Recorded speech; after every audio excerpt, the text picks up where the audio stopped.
आप सभी दर्शकों का मैं स्वागत करती हूं आज के हमारे दूसरे साबु स्कूल पाठ के अध्ययन में। और साथ ही साथ स्वागत करना चाहती हूं हमारे जो गेस्ट हैं मिस्टर राजेश चंद और पास्टर फ्रैंकलिन फ्रांसिस। मैं आप दोनों का भी आज के हमारे साबु स्कूल पाठ के अध्ययन में हार्दिक स्वागत करती हूं।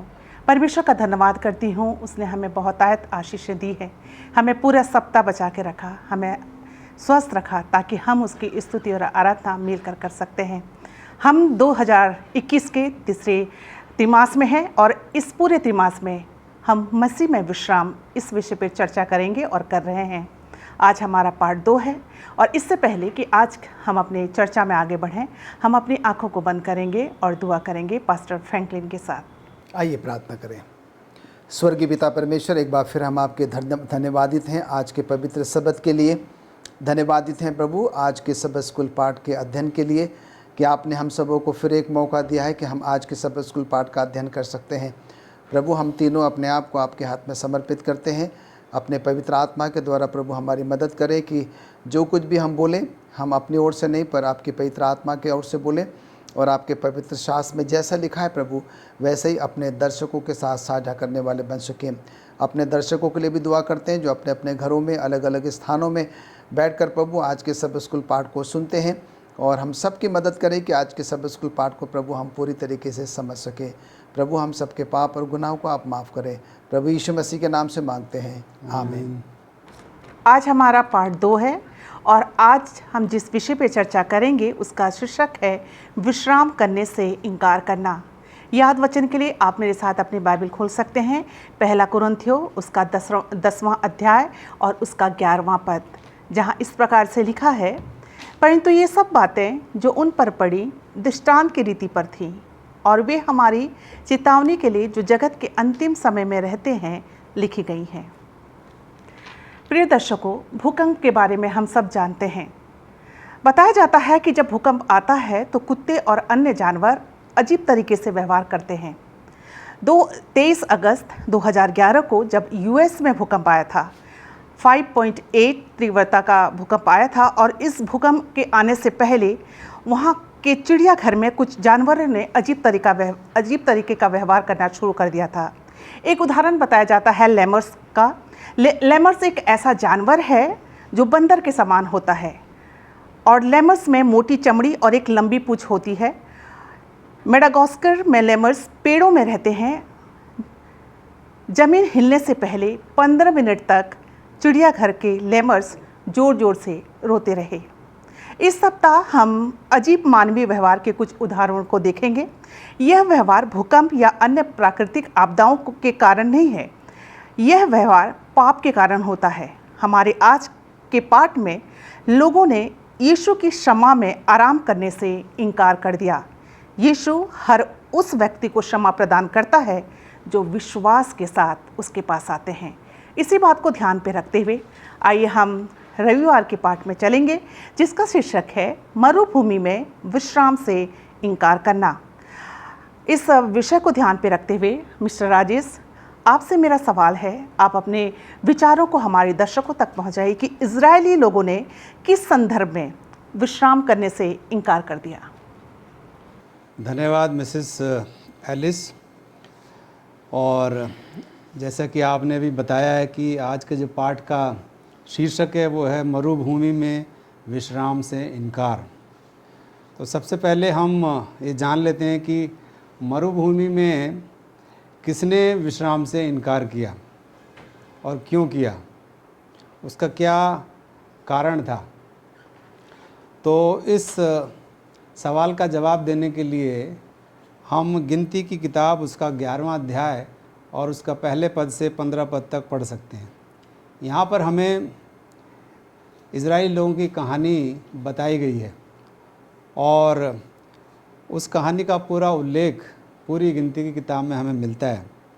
यदि हम गिनती की किताब उसका 11वां अध्याय पढ़ते हैं और उसका पहला और 15 पद तक पढ़ते हैं तो वहाँ पर इस बात का उल्लेख है कि जब इजरायली लोग सिनाई पर्वत से उतरकर नीचे आते हैं और उस समय 1 वर्ष से ज़्यादा का समय बीत चुका था और जितने भी इजरायली लोग थे मूसा के साथ वो सब उस देश को देखने के लिए, उस देश कनान देश में जाने के लिए बहुत आतुर थे और उनकी बहुत इच्छा थी कि वो उस देश में जाएं, उस देश में घुसें।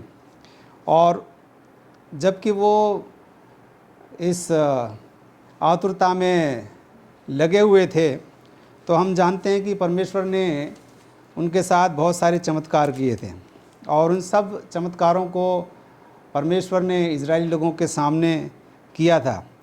और हम ये देखते हैं यहाँ पर एक विडंबना ये है कि इन सब चमत्कारों के को ध्यान में रखते हुए हम ये कह सकते हैं कि एक बहुत बड़ी विडंबना पैदा हो गई थी, क्योंकि इजरायली लोग जो थे वो अब परमेश्वर का समर्थन नहीं दिखा रहे थे, वो नहीं कर रहे थे। और इसके अलावा वो शिकायत करने लगे थे कि जब वो मिस्र में थे तो उन्हें वहाँ पर बहुत चीज़ें खाने को मिलती थी। जैसा कि पवित्र शास्त्र में बताया गया है, गिनती की किताब में, कि इजरायली लोग जो थे वो परमेश्वर से और मूसा से वो शिकायत करने लगे कि वहाँ पे हमें मांस खाने को मिलता था और अब हमें यहाँ पर इस रेगिस्तान में मांस खाने को कौन देगा। और हम वो उन मछलियों का स्मरण करते हैं, मछली हम वहाँ पर खाया करते थे और बहुत सारी चीज़ें खाते थे, खीरे और खरबूजे और गंदने और प्याज और लहसुन, इन सब का सेवन वहाँ पे हम लोग करते थे। लेकिन हमारा जी यहाँ पर अब घबरा गया है, यहाँ पर हमें मन्ना छोड़ के और कुछ खाने को नहीं मिलता है, सिर्फ मन्ना ही खाने को मिलती है। और वो 1 साल से ज़्यादा वो मन्ना को खा रहे थे, परमेश्वर ने उन्हें मन्ना खाने के लिए दी थी।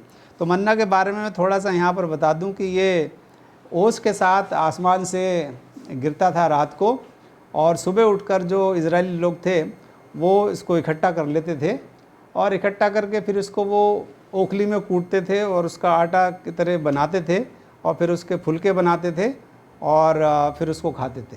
तो ये एक तेल में जैसे हम पूड़ी बनाते हैं उसी की तरह का उनको स्वाद आता था। तो ये मन्ना वो कहते हैं कि हम खाते खाते थक गए हैं, 1 साल से ज़्यादा से हम खा रहे हैं और हम उस भोजन को याद कर रहे हैं जो हम मिस्र में खाया करते थे। तो परमेश्वर जो है वो उन्हें 1 वर्ष से ज़्यादा मन्ना खाने को देता है, परंतु वो खुश नहीं थे, अब उन्हें कुछ और चाहिए था। तो मूसा जो था उनके इस शिकायत से, इस उपद्रव से परेशान हो गया था। ये बिल्कुल स्वाभाविक सी बात है कि जब बार बार कोई एक ही बात को दोहराएगा तो वो सुनने वाला है वो भी परेशान हो जाता है। तो मूसा बहुत परेशान हो गया था इनके उपद्रव से और वो परमेश्वर से कहता है कि हे प्रभु, ये दास ये से आप ऐसा व्यवहार क्यों करते हो,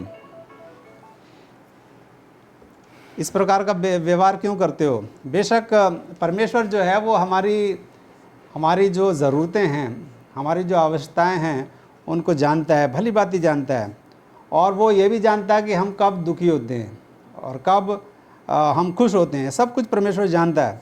लेकिन देखा जाता है कि जो चीज़ हमें अक्सर क्रोधित करती है वे हमारे गुस्से का असली कारण नहीं होती है, हमारी कुछ और ही समस्या होती है।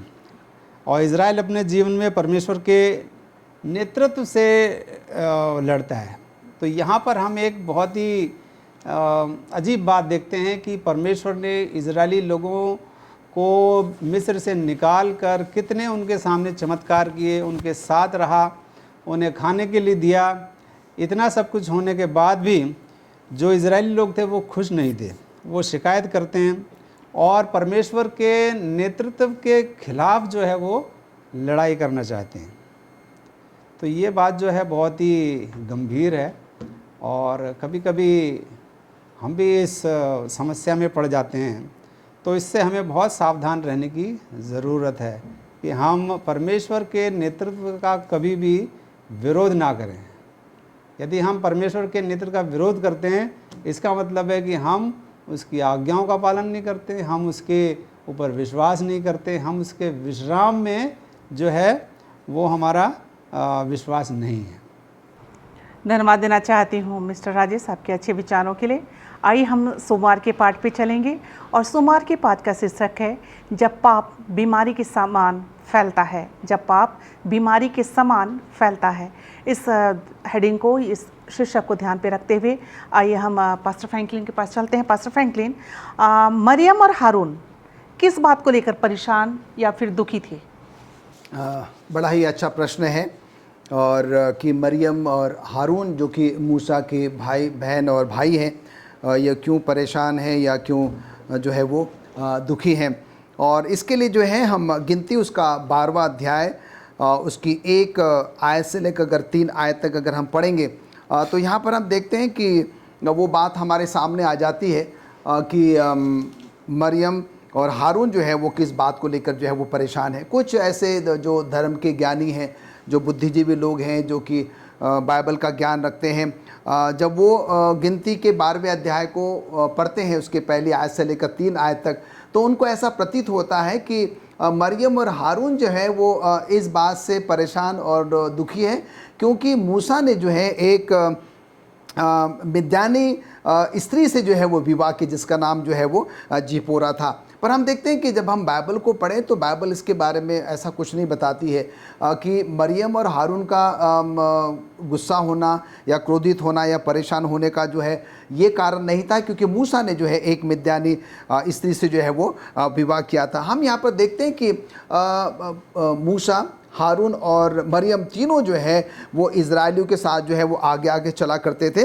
और हम यहाँ पर देखते हैं कि हारून और मरियम जो है दोनों एक तरीके से अगवे भी थे और मूसा को पूरा पूरा जो है वो सहयोग जो है वो दिया करते थे। और हम यहाँ पर देखते हैं कि जब परमेश्वर ने जो है मूसा को, हारून को और मरियम को बुलाया और उनसे कहा कि भाई तुम जो है अब क्या करोगे, इज़राइलियों का जो है वो संचालन करोगे, तो हम यहाँ पर देखते हैं कि मूसा ने फिर क्या किया कि 70 लोगों को जो है वो चुनने के लिए जो है वो लोगों को इकट्ठा किया। और यहाँ पर जो है इस बात से जो है मरियम और हारून जो है वो दुखी हो जाते हैं कि भाई मूसा अपने आप को ही क्यों अगवा समझ रहा है, क्या परमेश्वर ने हम दोनों को जो है ये बातें नहीं बताई है। और हम यहाँ पर देखते हैं कि क्योंकि परमेश्वर ने तीनों को बुलाया था तो अब उनको ये डर लगा कि मूसा शायद हमें बाईपास कर रहा है या हमें दरकिनारे कर रहा है। उसके बाद ये 70 लोग जो है वो चुन लिए जाएंगे और फिर हमारा जो नेतृत्व जो है, जो हम लोगों की अगुवाई किया करते थे, जो लोगों के बीच में हमारा एक अपना दबदबा था, वो क्या हो जाएगा, वो कमज़ोर जो है वो हो जाएगा। और हम यहाँ पर देखते हैं कि ये एक मुख्य कारण था, वो उनको लग रहा था कि मूसा जो है क्या है कि अकेला जो है एक अगवा बनना मांग रहा है, वो नेतृत्व करना मांग रहा है लोगों का, और उसके साथ ही साथ इनको ये भी लगा कि हमारा दबदबा जो है क्या हो जाएगा, वो कमज़ोर हो जाएगा। और हम यहाँ पर देखते हैं कि जब हम 12वें अध्याय को पढ़ेंगे तो यहाँ पर जब मरियम और हारून जो है मूसा के प्रति जो है वो परेशान हो जाते हैं, क्रोधित हो जाते हैं, तो परमेश्वर यहाँ पर जो है इस बात को लेकर बड़ा दुखी होता है। और हम यहाँ पर देखते हैं कि परमेश्वर जो है मरियम और हारून को क्या करता है, वो सज़ा देने की जो है वो सोचता है। और ख़ास तौर से जो है परमेश्वर ने क्या किया, मरियम को जो है वो कुष्ठ रोग से जो है, जो कि लेप्रोसी की अंग्रेजी में जिसको लेप्रोसी कहा जाता है, और उस रोग से क्या किया, मरियम को जो है वो दंडित किया। और हम यहाँ पर देखते हैं कि पुराने ज़माने में, बाइबल के इतिहास के समय में हम सब जानते हैं कि अगर किसी को कुष्ठ रोग हो जाए तो वो उसको घर से, परिवार से, समाज से, समुदाय से जो है उसको अलग रहना होता था और वो बिल्कुल भी अपने परिवार के साथ जो है वो नहीं रह सकता था। और हम यहाँ पर देखते हैं कि परमेश्वर क्रोधित हुआ और परमेश्वर ने जो है मरियम को उस कुष्ठ रोग के द्वारा क्या किया, उसको जो है वो दंडित किया और 7 दिनों के लिए जो है वो क्या हो गई, अपने उस इलाके से जो है वो बिल्कुल भी इसको बाहर कर दिया गया। और यहाँ पर एक बहुत ही अच्छी बात है एलिस मैम, और वो ये है कि परमेश्वर ने हारून को सज़ा नहीं दी। दोनों ने गलतियाँ तो करी थी, मरियम ने भी करी थी और हारून ने भी करी थी। वो मूसा के प्रति जो है वो क्रोधित हुए थे, परेशान हो रहे थे। पर हम यहाँ पर देखते हैं कि परमेश्वर ने जो है वो हारून को जो है वो सज़ा नहीं दी, सिर्फ मरियम को दी। उसके 2 कारण हैं। अगर परमेश्वर जो है हारून को अगर सज़ा दे देता तो वो जो है उस पवित्र डेरे में जो है वो प्रवेश नहीं कर पाता, और उसके साथ ही साथ जो है जो परमेश्वर की सेवकाई का जो काम है वो नहीं कर पाता। और इसीलिए परमेश्वर ने क्या किया, हारून को जो है वो दंडित नहीं किया। और हम यहाँ पर देखते हैं कि और जब परमेश्वर ने जो है वो मरियम को जो है कुष्ठ रोग से जो है वो दंडित किया, और एक भाई होने के नाते हारून एक भाई होने के नाते, मूसा एक भाई होने के नाते जो है उनको बड़ी तकलीफ़ हुई, बड़ा दर्द हुआ कि परमेश्वर ने क्या किया कि हमारी बहन मरियम को क्या किया, कुछ रोग से जो है वो दंडित किया। तो दोनों जो है परमेश्वर के पास जाकर क्या करते हैं कि मरियम की चंगाई के लिए जो है वो प्रार्थना करते हैं। और हमने जैसा आपको बताया कि 7 दिनों तक जो है मरियम को बाहर रख दिया गया, उस इलाके से बाहर कर दिया गया। और उसके बाद जो है परमेश्वर ने इन दोनों की प्रार्थनाओं को सुना और जो है वो मरियम को चंगाई दी। उसके बाद मरियम क्या है कि वापस अपने इलाके में जो है वो आ पाई। पर इन चंद बातों का जो निचोड़ वो ये है, हम यहाँ पर देखते हैं कि मरियम, हारून और मूसा जो है वो तीनों इजरायलियों की अगुवाई करने के लिए जो है परमेश्वर ने उनको जो है काम सौंपा था। पर मरियम और हारून जो है जब उनको लगा कि हमारा नेतृत्व जो है वो कम हो रहा है, हमारा वो जो दबदबा जो है वो कम हो रहा है, तो उनके अंदर में शायद एक जलन की भावना, एक ईर्ष्या की भावना अपने ही भाई के प्रति आ गई। और हम यहाँ पर देखते हैं कि उन्होंने फिर क्या किया, वो जो है मूसा के प्रति जो है वो असहयोग की जो है अब वो भावना जो है वो जागृत करी। कई बार जो है परमेश्वर जो है अपने अगुओं को चुनता है, अपने लीडर्स को जो है वो चुनता है। तो इस घटना के द्वारा हमें ये संदेश मिलता है, ये सबक मिलता है कि जिसको परमेश्वर नियुक्त करता है, जिसको परमेश्वर चुनता है एक अगुवे के तौर पर, हमें उसको जो है नुक्ताचीनी करने का, उस पर उंगली उठाने का, उसको भला बुरा बोलने का और उसको किसी भी तरीके से जो है वो लांछित करने का जो है कोई भी अधिकार नहीं है।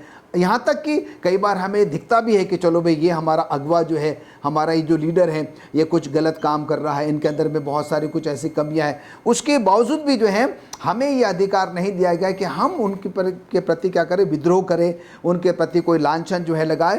पर यहाँ पर ये घटना हमें बताती है कि हमें क्या करना है, उसके लिए परमेश्वर से प्रार्थना करना। और जब हम परमेश्वर से प्रार्थना करेंगे तो परमेश्वर जिसने क्या किया, उनको नियुक्त किया है, परमेश्वर जो है अपने समय के अनुसार उनके मनों को बदलेगा, उनके अंदर में परिवर्तन आएगा और अपनी गलतियों को जो है वो महसूस करेंगे। तो हम यहाँ पर ये देखते हैं कि कैसे जो है मूसा और हारून ने जो है मरियम उनके अगेंस्ट जाने के बावजूद भी, उनका विरोध करने के बावजूद भी इन दोनों भाइयों ने क्या किया, मरियम के लिए जो है वो प्रार्थना करी। हम भी जो है ऐसे ही कर सकते हैं। कोई अगर हमारे विरुद्ध भी चला जाता है, कोई हमारे विरुद्ध कुछ भला बुरा भी क्यों न कह लेता है, उसके बावजूद भी जो है हमें उसका उल्टा जवाब ना देते हुए जो है उस व्यक्ति के लिए हमें क्या करना है, प्रार्थना करना है। और परमेश्वर जो है अपने समय के अनुसार क्या करेगा, उनके दिलों में, उनके मनों में जो है वो परिवर्तन लेकर आएगा। धन्यवाद देना चाहती हूँ पास्टर फ्रैंकलिन आपके अच्छे विचारों के लिए।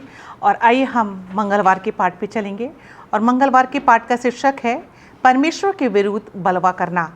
और इस शीर्षक को ध्यान पे रखते हुए मिस्टर राजेश, आपसे हम जानना चाहते हैं कि जब हम ईश्वर में विश्राम नहीं करते तो वह हमें किस ओर ले जाता है। धन्यवाद। इससे पहले कि मैं इस सवाल का जवाब दूं और अपने पाठ में आगे बढ़ूं, मैं पास्टर फ्रैंकलिन का धन्यवाद करना चाहता हूं, जो विचार उन्होंने सामने रखे, जो पाठ में से उन्होंने हमें बताया कि परमेश्वर जो है वो अपने समय में दंड देगा या उसका फल देगा किसी को भी। तो हमें ये अधिकार नहीं बनता है कि हम किसी को उसके द्वारा की गई गलतियों को या उसके द्वारा की गई किसी बुराइयों को हम उसका बदला लें। जी जी, वो परमेश्वर अपने समय में सब उसको देखेगा। और परमेश्वर जो है वो बहुत ही दयालु है और न्याय करने वाला है, तो वो हमेशा न्याय करेगा। तो इस बात के लिए मैं धन्यवाद करना चाहता हूँ। तो आज हम जो हमारा मंगलवार का पाठ है और उसका जो शीर्षक है परमेश्वर के विरुद्ध बलवा करना। ये बलवा करना क्या चीज़ होती है? बलवा तो मैं सोचता हूँ कि बलवा करना परमेश्वर के विरुद्ध में जाना, जी, यस, उसके विरुद्ध में बातें करना, उसके विरुद्ध में आवाज़ उठाना, शिकायत करना और आक्रोशित होके काम करना, ये मैं सोचता हूँ कि बलवा वर्ड जो इसके लिए बना है। जी जी। तो परमेश्वर के विरुद्ध बलवा करते हैं। जो इजरायली लोग थे ये परमेश्वर के विरुद्ध बलवा करते हैं। तो हम यहाँ देखते हैं कि इजरायली लोग जो उनको वादा किया गया था कनान देश पहुँचाने का, हम यहाँ देखते हैं कि इजरायली लोग जो हैं वो वादा किए हुए देश के किनारे पहुँचते हैं। तब मूसा ने कनान देश में 12 जासूस भेजे और उन 12 जासूस का ये काम था कि वो वहाँ जाकर पता लगाएंगे और मूसा को आके वापस रिपोर्ट करेंगे और वहाँ क्या क्या उन्होंने देखा उसके बारे में सूचित करेंगे। तो उनकी जो रिपोर्ट थी वो काफ़ी अद्भुत और काफ़ी रोचक थी। यहाँ पर एक सवाल किया गया है कि रिपोर्ट के किस हिस्से के कारण इजरायलियों की जो आशा थी वो खो गई थी। यदि हम पढ़ें गिनती की किताब उसका 11वां अध्याय और उसके 27वें पद से 33 पद तक, तब हमें इस सवाल का जवाब मिल जाता है। और उनकी रिपोर्ट में ये बताया गया था, वो जो 12 जासूस थे उनमें से 10 जासूस जो थे उन्होंने ये रिपोर्ट मूसा को दी कि उस देश के जो निवासी हैं वो बहुत बलवान हैं और उनके नगर जो है वो गढ़ वाले हैं, मतलब वहाँ पर किले हैं बड़े बड़े। और उन्होंने ये कहकर भी निंदा की कि जिस वह देश में जहाँ वो गए हैं वहाँ के निवासी जो हैं वो एक दूसरे को निगल जाते हैं और वहाँ पे जो लोग हैं वो बहुत ही बड़े आकार के हैं, उनका जो साइज़ है वो बहुत बड़ा है और उनके सामने तो हम टिड्डी के माफिक लगते हैं, मतलब बहुत छोटे लगते हैं। तो ऐसी नकारात्मक रिपोर्ट उन 10 जासूसों ने दी। और जो कैलेब था या कालेब जिसे बोलते हैं, कालेब लोगों को उम्मीद छोड़ने और अपने अगुओं को के खिलाफ़ जाने से रोकने की पूरी कोशिश करता है। ये जो 10 जासूस थे ये गलत रिपोर्ट दे रहे थे और वो संदेह पैदा कर रहे थे उनके इजरायली लोगों के मन में और वे लोग जो है विश्वास खो देते हैं। इजरायलियों के दिल ऐसे हैं जो परमेश्वर में विश्वास या विश्राम करने से मना कर देते हैं। तो हम यहाँ देखते हैं कि जो इजरायली लोग थे उन्होंने परमेश्वर के विश्राम में विश्वास नहीं किया, बल्कि उन्होंने उसका इनकार किया। वह उन पर प्रभु यीशु मसीह पर उनका भरोसा नहीं था और वो लोग शिकायत करना चाहते थे और शिकायत करते थे। यही कारण है कि वो आगे नहीं बढ़ पा रहे थे अपने विश्वास में।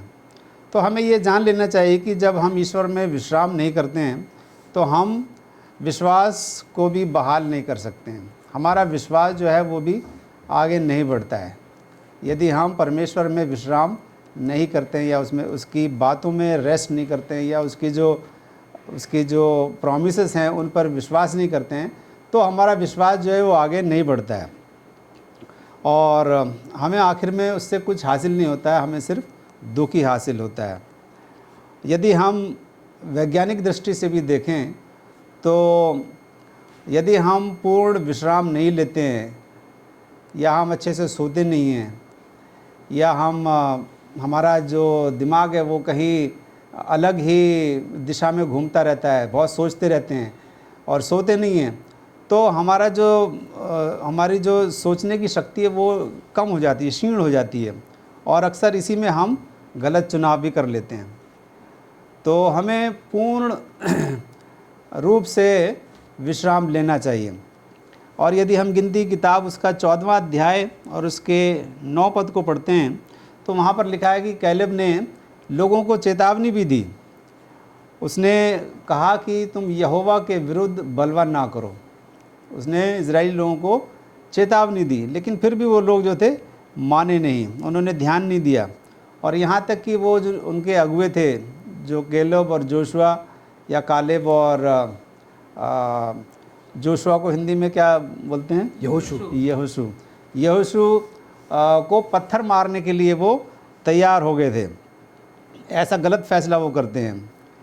तो एक दिल जो विश्राम करने से इनकार करता है वह परमेश्वर के खिलाफ हो जाता है और ये जो डिसीजन है, ये जो फैसला है, ये सिर्फ हमें मृत्यु की ओर ले जाता है। यदि हम परमेश्वर में विश्राम नहीं करते, उसकी बातों को हम नहीं मानते हैं, हम आज्ञाकारी नहीं बनते हैं, तो क्या होता है, हमें मृत्यु की तरफ धकेल देता है ये हमारा फैसला। हम देखते हैं कि जो 10 जासूस या भेदिए जिसे हम कहते हैं, परमेश्वर पर भरोसा नहीं करते और कैलेब और यहोशू के विरुद्ध बातें करते हैं और उनको मारने के लिए वो पत्थर भी उठाते हैं, परंतु ईश्वर उनकी इस दुष्ट योजना को वो सफल नहीं होने देता है। और हम जानते हैं कि आगे कहानी में क्या होता है।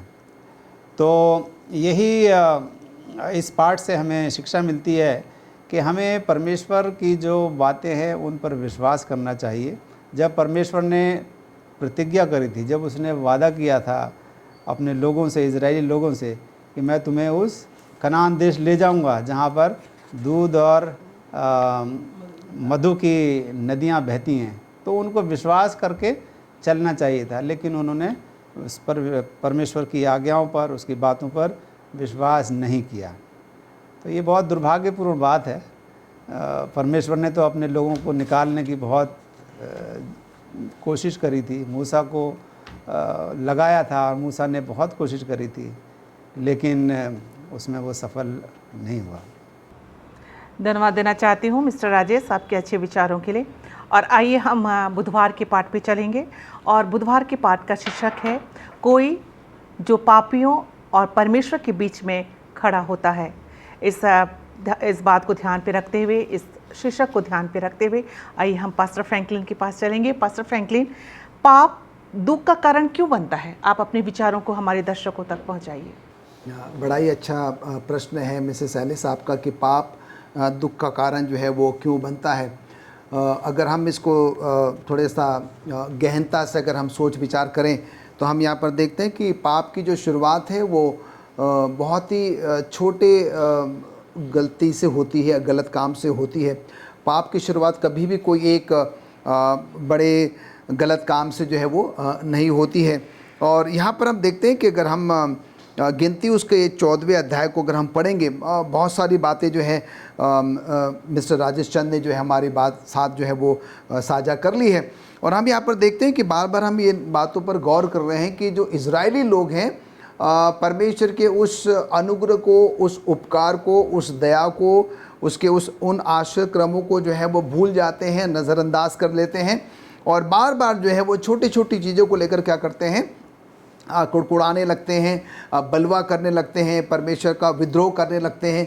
और हम यहाँ पर देखते हैं कि इन सारी बातों से परमेश्वर जो है बहुत ही दुखी और बहुत ही जो है वो नाराज़ है। और यहाँ पर भी हम 14वें अध्याय में देखते हैं कि जब इजरायलियों ने परमेश्वर का विरुद्ध के प्रति बलवा किया, तो हम यहाँ पर देखते हैं कि मूसा जो है वो बीच में आता है। परमेश्वर बहुत ज़्यादा क्रोधित हो जाता है, बहुत ही ज़्यादा जो है वो गुस्से में आ जाता है, और परमेश्वर जो है इजरायलियों को क्या करना मांगता है, वो नष्ट जो है वो करना मांगता है।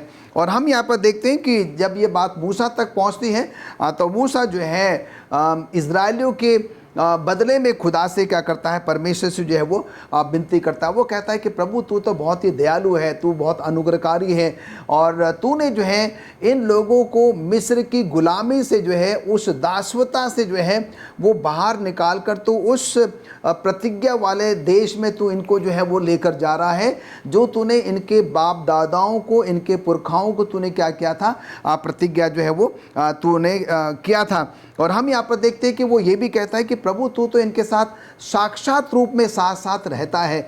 दिन में तू जो है वो बादल का खंबा बनकर उनके साथ चलता है, रात में तू जो है अग्नि का खंबा बनकर तू जो है उनके साथ साथ रहता है, और निरंतर तो है तेरा साया तेरे लोगों पर जो है वो बना रहता है। तो तू इनको कैसे जो है वो नष्ट कर सकता है। अब वो मूसा यहाँ पर ये भी कहता है कि प्रभु अगर तू इन लोगों को इस मयाबान में, इस जंगल में अगर नष्ट कर देगा, बर्बाद कर देगा, ख़त्म कर देगा, तो वे जो मिस्री लोग हैं, जो तेरे बारे में उन्होंने, तेरी कीर्ति के बारे में, तेरी बड़ाई के बारे में, तेरी प्रशंसा के बारे में उन्होंने जो बहुत कुछ जो है वो सुना है कि तूने इन लोगों को मिस्र से निकाल कर जो है उस प्रतिज्ञा वाले देश में तू उनको जो है वो लेकर जा रहा है, और अगर तू इनको जंगल में ही मार देगा तो उनके पास एक बहुत बड़ा मौका हो जाएगा ये बात करने के लिए।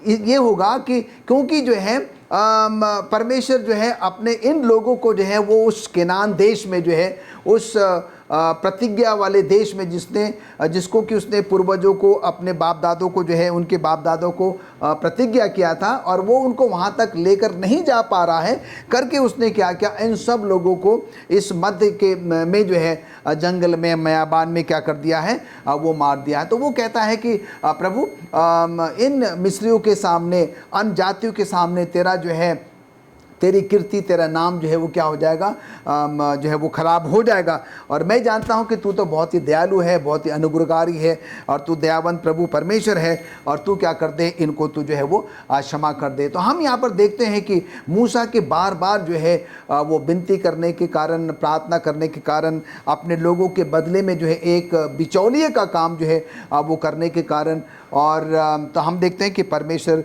मूसा से कहता है कि ठीक है, मैं क्या करूँगा, इनको जो है वो क्षमा कर दूंगा, मैं इनको जो है वो माफ़ कर दूंगा। पर वो ये भी, खुदा परमेश्वर जो है वो ये भी कहता है कि हाँ, मैं इनको माफ़ तो ज़रूर करूंगा, पर मैं मूसा तुझे ये बताना चाहता हूँ कि ये लोग जो है उस केनान देश में, उस प्रतिज्ञा वाले देश में, जो कि जिसको कि मैंने उनके पूर्वजों से प्रतिज्ञा की थी, उनके बाप दादाओं से जो है मैंने प्रतिज्ञा की थी कि मैं इन लोगों को क्या करूंगा, उस केनान देश में प्रवेश करवाऊंगा। ये लोग जो है अब वहाँ पर जो है वो प्रवेश नहीं कर पाएंगे। अभी हमने थोड़ा समय पहले सुना कि राजेश सर ने हमको बताया कि वैसे जोशुआ और कैलेब जो थे, उन 12 जासूसों में से जो है सिर्फ 2 लोग जो ऐसे थे जो कि उस केनान देश में क्या कर पाए, वो प्रवेश कर पाए। तो हम यहाँ पर देखते हैं कि इस घटना से जो है हम एक बहुत ही बड़ा संदेश ले सकते हैं, और वो ये है कि पाप की जो शुरुआत है किसी एक बड़े वस्तु से, बड़े चीज़ से, बड़ी गलती से तो नहीं होती है,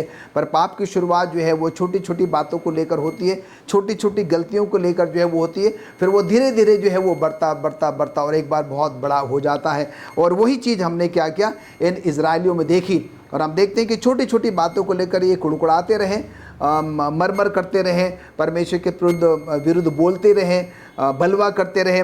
और हम यहाँ पर देखते हैं कि हमारा परमेश्वर जो है इतना दयालु, अनुग्रहकारी होने के बावजूद भी जो है उन्होंने क्या किया, प्रभु के उस प्रेम को, उस दया को, उस अनुग्रह को जो है उसको नज़रअंदाज किया, उसको उतना महत्व नहीं दिया, और जिसके कारण क्या होगा कि वो गलतियों पर गलतियां करते चले गए, पाप पर पाप जो है वो करते चले गए, और उसके कारण जो है ये लोग उस प्रतिज्ञा वाले देश में जो है वो प्रवेश नहीं कर पाए।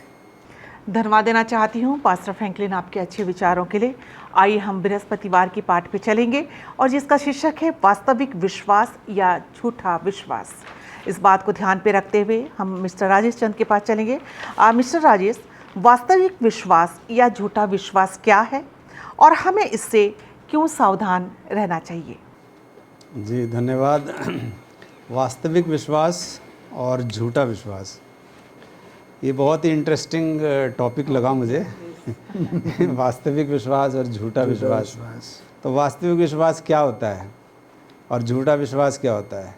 जहाँ तक मैं समझता हूँ, वास्तविक विश्वास, हम उन बातों पर विश्वास करते हैं जो प्रभु ने हमें कही हैं, जो उसने हमें अपने वचन में दी हैं, और यदि हम उस पर विश्वास करते हैं तो ये वास्तविक विश्वास हुआ। और जो बातें परमेश्वर ने अपने वचन में नहीं कही हैं और हम उन पर विश्वास करते हैं या उनसे आशा करते हैं उन बातों से, तो ये जो है झूठा विश्वास हुआ।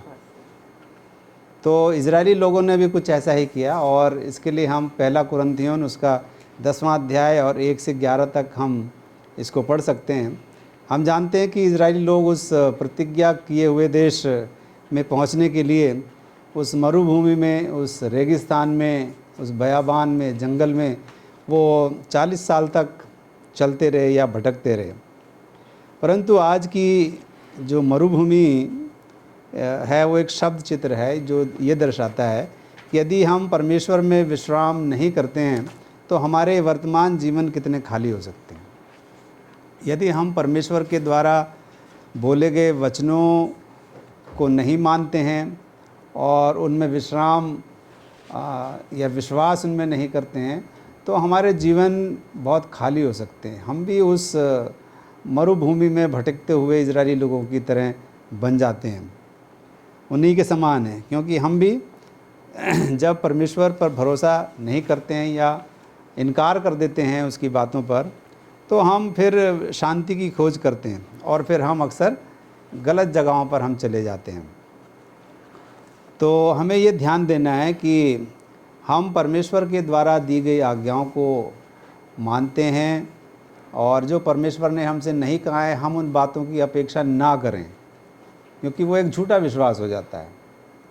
परमेश्वर ने इज़राइल लोगों को कनान देश में ले जाने के लिए वादा किया था, और इज़राइली लोगों ने वादा खिलाफ़ी करी, परमेश्वर की बातों को नहीं माना, तो ये उनका झूठा विश्वास था।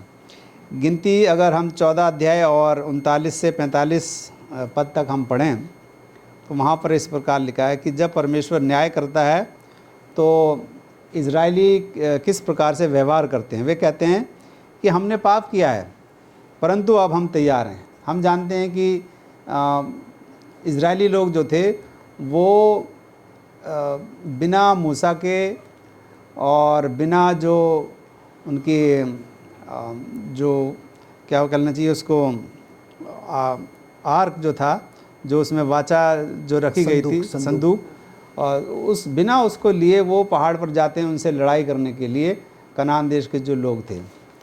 तो ये जो उन्होंने काम किया, ये बहुत ही गलत काम किया। वो अपने बल में कोशिश करते हैं उन लोगों से लड़ने की, और परमेश्वर ने मना किया था कि तुम उन लोगों से लड़ाई नहीं कर सकते हैं। तो हम देखते हैं कि इज़राइल अपनी जो नई योजना थी उसको स्वीकार करने से इनकार कर देता है, जो ईश्वर उन्हें देता है या बताता है। सो ये कहानी जो है ये मृत्यु और निराशा में ख़त्म होती है। जब हम परमेश्वर की आज्ञाओं को नहीं मानेंगे, उसके वचन में विश्वास, उसके वचन में विश्राम नहीं करेंगे, तो इसका अंत जो होता है वो भी बहुत ही दुखदायक होता है, बहुत ही दर्द भरा होता है। जिस प्रकार से हम देखते हैं कि इजराइल लोगों के साथ हुआ, वो अंत में सब मारे जाते हैं। वे पवित्र संदूक के बिना युद्ध के लिए चले जाते हैं। वो पवित्र संदूक जिसके अंदर परमेश्वर की वाचा होती है, और वो बिना मूसा की अगुवाई के आगे बढ़ते हैं। उनके दिल जो होते हैं वो झूठे विश्वास से भरे होते हैं। हम यहाँ देखते हैं कि उनके दिल झूठे विश्वास से भरे होते हैं। तो हम ये फिर कैसे मान लें कि परमेश्वर उनकी रक्षा करेगा। ये गलत कार्य उन्होंने किया, गलत विश्वास उनके मन में था, तो परमेश्वर उनकी रक्षा कैसे करेगा। तो ये एक बहुत ही बड़ा और भयानक पाप इजरायली लोगों ने किया। जब हम मानते हैं कि परमेश्वर हमें कुछ देगा जो उसने प्रतिज्ञा नहीं की है, तो हम बहुत खतरे में हैं। इस पाप की कीमत हमें चुकानी होगी, क्योंकि ये हमें मृत्यु की तरफ ले जाता है।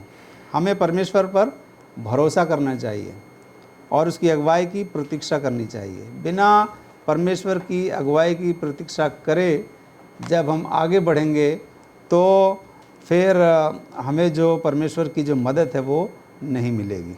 तो हमें हमेशा परमेश्वर की अगुवाई में ही आगे बढ़ना चाहिए, उसकी अगुवाई में ही हमें कार्य करना चाहिए। तो परमेश्वर हम सबको आशीष दे, ताकि हम परमेश्वर की अगुवाई में ही आगे बढ़ें, हम अपनी जिम्मेदारी को समझें और बिना परमेश्वर की अगुवाई के हम कोई काम ना करें। धन्यवाद देना चाहती हूँ मिस्टर राजेश आपके अच्छे विचारों के लिए। आइए हम शुक्रवार के पाठ पे चलेंगे और शुक्रवार के पाठ को ध्यान पे रखते हुए पास्टर फ्रैंकलिन आप अपने विचारों को दर्शकों तक पहुँचाइए कि क्या हम अपने पापों के लिए दुखित या खेदित होते हैं। बड़ा ही अच्छा प्रश्न है कि क्या हम अपने पापों के लिए दुखी या खेदित होते हैं। बड़ा लाजमी सा जो है वो जवाब होना चाहिए कि हमें अपने पापों के लिए, अपने गुनाहों के लिए, अपने खताओं के लिए हमको तौबा करनी चाहिए और पश्चाताप करना चाहिए, प्रभु से जो है वो माफ़ी मांगनी चाहिए। और हम यहाँ पर देखते हैं कि जो हमारे बाप दादा रहे हैं, हम आदम हवा से अगर बात करें तो हम देखते हैं कि आदम हवा ने जो है वो अनजाने में गुनाह नहीं किया। हम देखते हैं कि जानबूझकर जो है उन्होंने क्या किया, गुनाह किया, पाप किया। परमेश्वर ने उनको सब कुछ जो है वो बता दिया था और हम देखते हैं कि जानबूझकर जो है उन्होंने क्या किया, वो पाप में पड़ गए, पाप में जो है वो गिर गए। उसके बाद जब हम इजराइलियों की बात करते हैं तो यहाँ पर भी हम देखते हैं कि खुदा जो है परमेश्वर बार बार जो है उनसे बातचीत करता रहा, उनको बताता रहा, समझाता रहा। इतने बड़े बड़े आश्चर्यक्रम क्या है कि प्रभु ने उन लोगों के लिए किए, उसके बावजूद भी जो है वे जानबूझकर जो है उस गुनाह में, पाप में जो है वो बढ़ते चले गए, और जिसका अंजाम जो है वो बहुत ही बुरा हुआ। कई बार वो एहसान फरामोश हो गए, परमेश्वर के उन उपकारों को जो है उन्होंने क्या किया, नज़रअंदाज कर दिया। प्रभु के उन उपकारों को जो है उन्होंने क्या किया, उसके परमेश्वर के प्रति एहसानमंद जो है वो नहीं हुए हैं। तो हम जो है आदम हवा से, इजराइलियों से जो है एक अच्छा सबक जो है वो ले सकते हैं, जिन्होंने कि जानबूझकर जो है खुदा के बोलने के बाद, समझाने के बाद भी जो है क्या हो गए, वो लोग अपने गलत रास्ते पर जो है चले गए। उन्होंने क्या किया, गुनाह किया। कई बार हम और आप भी जो है ऐसे जानबूझकर क्या कर देते हैं, पाप में चल जाते हैं, पाप में जो है वो गिर जाते हैं। तो आज का जो शुक्रवार का जो पाठ का जो निचोड़ है वो ये है कि हमारा संपूर्ण विश्वास सिर्फ और सिर्फ प्रभु परमेश्वर पर होना चाहिए, और अपने आप को जो है उस गुनाह से, उस पाप से अपने आप को बचाने की पूरी पूरी कोशिश करना चाहिए, और प्रभु से निरंतर जो है वो प्रार्थना करते रहनी चाहिए कि परमेश्वर क्या करें, हमारी मदद करें कि हम पाप से जो है वो हमेशा बचे रहें, और खुदा को जो है अपने जीवन के द्वारा कभी भी जो है वो नाखुश ना करें। धन्यवाद देना चाहती हूँ पास्टर फ्रैंकलिन आपके अच्छे विचारों के लिए। Thank you. प्रिय दर्शकों, जैसा कि हम सब जानते हैं कि पाप की मजदूरी मृत्यु है, परंतु हमें ये भी जानना है कि परमेश्वर का वरदान प्रभु यीशु मसीह में अनंत जीवन है। इस कारण हमें अपने पापों से तौबा करना चाहिए। यदि हम अपने पापों को मान लें तो वो हमारे पापों को क्षमा करने में विश्वास योग्य और धर्मी है। उम्मीद करती हूँ कि आज का हमारा साबो स्कूल पाठ का अध्ययन हम सबों के लिए आशीष का कारण रहा होगा। मैं धन्यवाद देना चाहती हूँ मिस्टर राजेश चंद का और पास्टर फ्रैंकलिन फ्रांसिस का। आपने अपने विचारों को हमारे दर्शकों तक पहुँचाया। इससे पहले कि हम अपने साबो स्कूल पाठ के अध्ययन को ख़त्म करें, अपनी आंखों को बंद करें और दुआ करें मिस्टर राजेश चंद के साथ। ये प्रार्थना करते हैं। हमारे सर्वशक्तिमान परमेश्वर, हम आपका धन्यवाद करते हैं इस अच्छे समय के लिए जो आपने हमें दिया कि हम यहाँ बैठकर इस सब स्कूल पाठ का अध्ययन कर पाए। और प्रभु, हम धन्यवाद करते हैं उन सब दर्शकों का भी जो इस पाठ को हमारे द्वारा सीखेंगे और इससे आशीष ग्रहण करेंगे।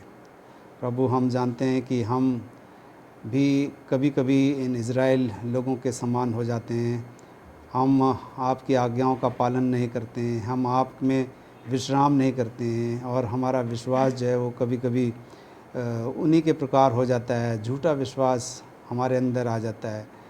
प्रभु, हम आपसे प्रार्थना करते हैं कि हमें आप सामर्थ्य और शक्ति दें ताकि हम इन गलत बातों में ना पड़ें, और हमारा पूरा विश्वास जो है वह आपके ऊपर हो, और हम आपकी आज्ञाओं को पूर्ण लगन के साथ हम उनको मानें, तन मन धन से हम आपकी आज्ञाओं को मानें और आप में विश्वास करें।